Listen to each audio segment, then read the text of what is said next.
Hello everyone, this is GGS Nageshwar Rao, lecturer at Bhivanpatnam. Welcome to my class. In the last class, we have talked about how to introduce vocabulary using pictures. In today's class, we are going to talk about the suggested classroom transaction process for using pictures in developing vocabulary in our English classroom. The objectives of today's session are steps for eliciting words from a given picture, taking an example and working on the picture for vocabulary development, suggesting various tasks for different levels of learners. So let's begin the class with the suggested steps for processing a picture for developing vocabulary. The first step is being initiating interaction. So this interaction may be a casual interaction. In the last class, we have talked about the various types of pictures which are relevant for introducing words. So we have come to an understanding that a picture which is thematic in nature and which contains a context is more suitable for extracting more number of words from the children. Hence, after initiating the interaction, the teacher has to display the picture. So as teachers, we need to elicit the theme from the picture first.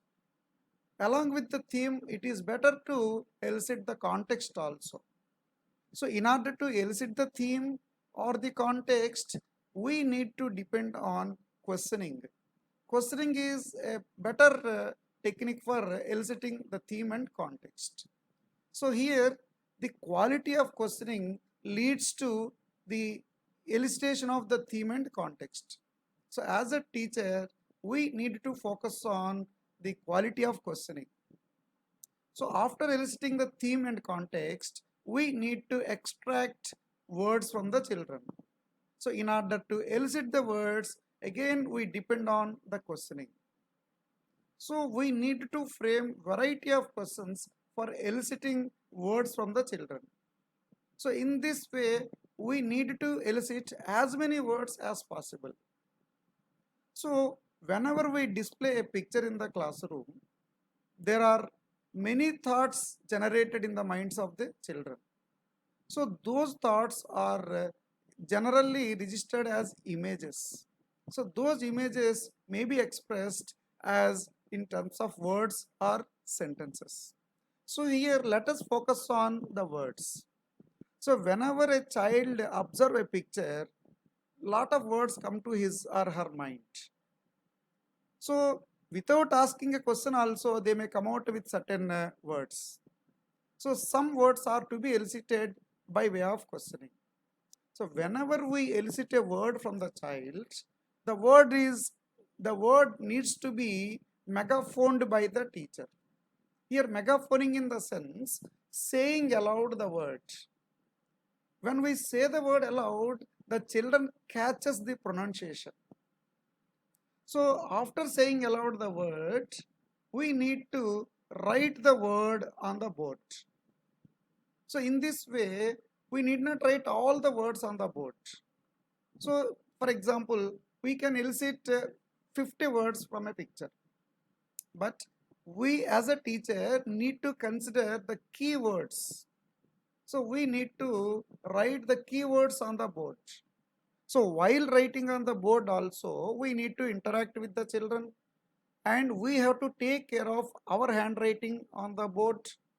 We need to follow the size, shape and slant of the word so that children also follow the writing style of the teacher. So after writing the words, again the teacher can read the word aloud and the teacher can encourage the children to read the words aloud. While the children are reading aloud, the teacher may support the children regarding the pronunciation. So when we are familiar with the pronunciation of the word, then we need to go for spelling. So after focusing on pronunciation and focusing on the spelling, that word will be registered in the minds of the children. Then we need to provide certain tasks for practice of words. Let's take an example and move forward. Consider this picture as an example.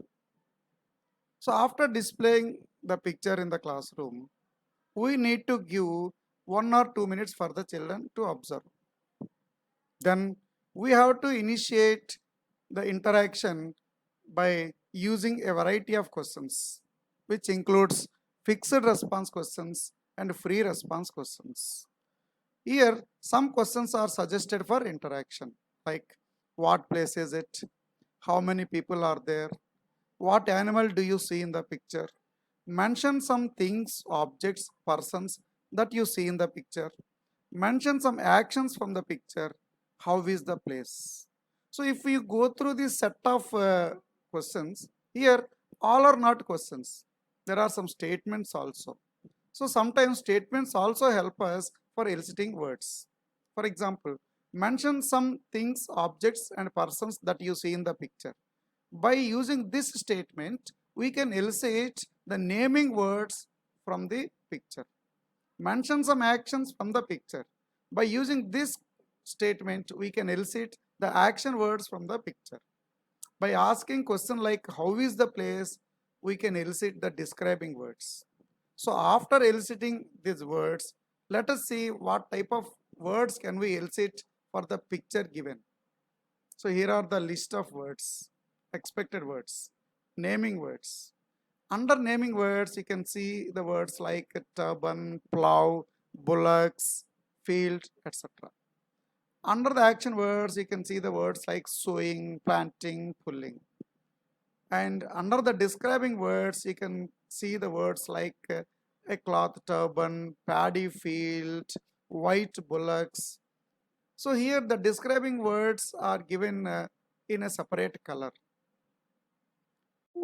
We need to write the words on the board. So we need to encourage the children to read the words as a whole, not with uh, separate letters. After the children go through the words, we need to provide certain tasks for practice. So here, some tasks are suggested for practicing the words. The first task is listen and repeat. So here we need to write some words on a chart, and if we display the chart in the classroom, the children will observe the words, and if we read aloud the words, the children will listen to the pronunciation, they will look at the spelling and they will listen to the pronunciation. This task is useful for acquiring spelling and pronunciation. And here also the children go through the spelling and they will match the relevant word appropriately. So after going through the previous tasks, it will be easy for the child to get the spelling of the words, and it will be easy for the child to fill the blanks for the words given here. So coming to this task is related to the theme of the picture. So here 5 sets of words are given for the practice of the theme. So the child will go through each list, he will read the words, and he or she will circle the words that are related to the given theme. So if you go through the list, farmer, tailor, carpenter, barber, definitely the child will circle the word farmer, which is related to the theme agriculture. Next, this task will provide the child with more information. Here we have taken a part of a picture or something related to the theme of the picture. We have taken a plow, and here we have given the parts of the plow, and the child will go through the parts of the plow and he will get some new words related to the plow like beam, wedge, share, etc. This helps the child to get more and more words. So here, apart from the tasks suggested, some other tasks are also provided here, like picture-picture matching, picture word matching, odd one out from the given set of pictures. So when you give such a task of odd one out, we need to give the pictures related to the theme of the picture and place the word card under the relevant picture card or flashcard. So here if we provide the set of picture cards and word cards or flashcards and word cards, and children will place the relevant word card under the relevant picture card. Listen to the clues and guess the picture. So here we need to provide certain verbal clues. So by listening to the verbal clues, the child will guess the picture that is with the teacher and circle the right word for the given picture. So here we need to provide a picture and some words are to be provided when the teacher circles the right word for the given picture and circle the given words in the grid. As we all know, it is better activity for providing practice of words.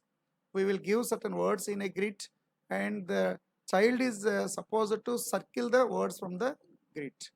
And the last task here is draw, color and label the parts of any picture. So here the child's creative ability will also be improved. So these tasks are only suggestive. We can suggest and as teachers you can take more number of tasks also for practicing of the words. So here some more tasks are suggested for advanced learners. For example, use the following words in your own sentence. So the child is expected to frame a sentence by using the given words on his own. And the next one is the dictionary task. So consulting the dictionary and find out the nearly equal meaningful words or opposite words also. And given words, arranging the given words in alphabetical order and matching the given words with their opposite words. And word web and crossword puzzles are also suggested tasks for advanced levels of learners. So far, we have seen how pictures are useful for eliciting words in the classroom. So in the next class, we are going to see how pictures are useful for eliciting sentences from the children, which leads to the spoken English of the children. Thank you.